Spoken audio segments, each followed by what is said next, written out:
ओम श्री सीताय नमः। नमस्कार। भक्ति कथा और कहानी में आपका स्वागत है। माता सीता सनातन इतिहास में एक आदर्श महिला हुई है, जिन्होंने मर्यादा पुरुषोत्तम भगवान श्री राम की जीवन संगिनी बनकर उनका हर कदम पर साथ दिया। आज के समय में सीता के जीवन से हम क्या सीख सकते हैं, इसी संदर्भ में बात करेंगे। सीता का तो जन्म ही भूमि से हुआ था, जिसकी वजह से वो धरती की धड़कनों को भी पहचानती थी। वो कोसों दूर से आती हुई पदचाप को सुन लेती थी, पशु पक्षियों की भाषा समझती थी, हवाओं का रुख पहचानती थी, पेड़ पौधे लताओं से बात करती थी, जिसकी वजह से वो आने वाले संकट को भी पहले से भांप लेती थी। प्रकृति आपदा का उनको पहले से ज्ञात हो जाता था। तब श्री राम और लक्ष्मण सीता का प्रकृति को पहचानने का ये गुण देखकर बहुत प्रभावित हुए। लक्ष्मण ने पूरे वनवास काल में हर कार्य सीता की सलाह से ही किए। सीता साहित्य प्रेमी भी थी। मिथिला तो था ही शिक्षा प्रधान राज्य। मिथिला में ज्ञान की गंगा बहती थी।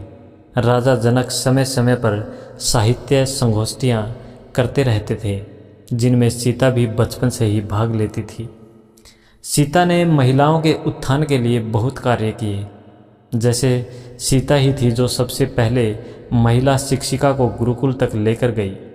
हालांकि मिथिला एक शिक्षा प्रधान राज्य था, वहाँ पर कन्याओं को शिक्षा प्राप्त करने के बराबर के अधिकार थे, लेकिन कन्याएं सीता से पहले घरों से ही शिक्षा प्राप्त करती थी।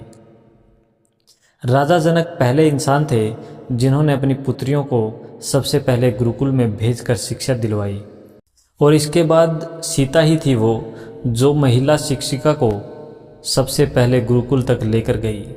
देवी गार्गी, जिनको वो अपनी गुरु मानती थी, उनको आग्रह करके वो ही गुरुकुल तक लेकर गई थी, ताकि वहाँ पर शिक्षा देकर वो अन्य कन्याओं को भी लाभ दे सके, उनका उत्थान कर सके। सीता ने ही सबसे पहले माता गौरी का मंदिर बनवाया था। बाल्यकाल से ही सीता की माता सुनयना अपनी सभी पुत्रियों को अपने साथ पाकशाला में रखती थी। उनको भोजन बनाना तो सिखाती ही थी, साथ ही उत्तम भोजन के गुणों के बारे में जानकारी देती थी। सीता का यही गुण आगे चलकर उनके काम भी आया। उनको पहचानती ही कहाँ मिट्टी के नीचे से शकरकंद निकलेगा, कहाँ कचालू, कुछ भी करके वो भोजन का प्रबंध कर ही लेती थी।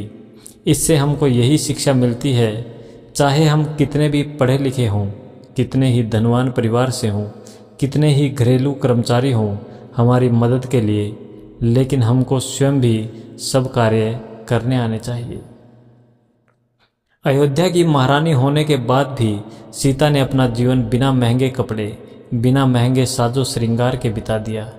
उनका सादा जीवन शैली ही उनकी असली खूबसूरती थी। हमको ऋषि तुल्य जीवन जीना है तो सबसे पहले क्रोध व अहंकार पर विजय प्राप्त करनी होगी, क्योंकि ये दोनों ही अवगुण हमारे सभी गुणों को खत्म कर देते हैं। भले ही हम सीता के जितने महान नहीं बन सकते, पर अपने जीवन साथी के प्रति वफादार रह सकते हैं और उनका विश्वास कभी न तोड़ें। यही सच्चे जीवन साथी के गुण होते हैं। सीता से हमको सीखना चाहिए कि हम भी स्वावलंबी बन सकें।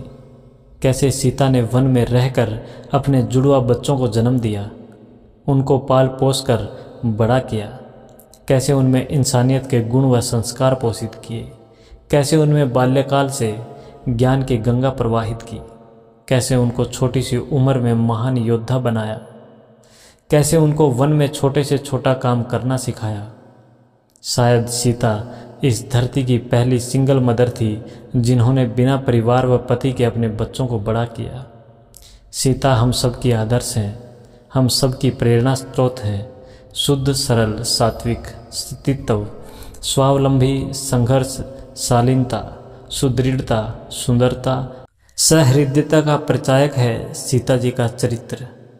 ओम जानकी वल्लभाय नमः। जय हिंद।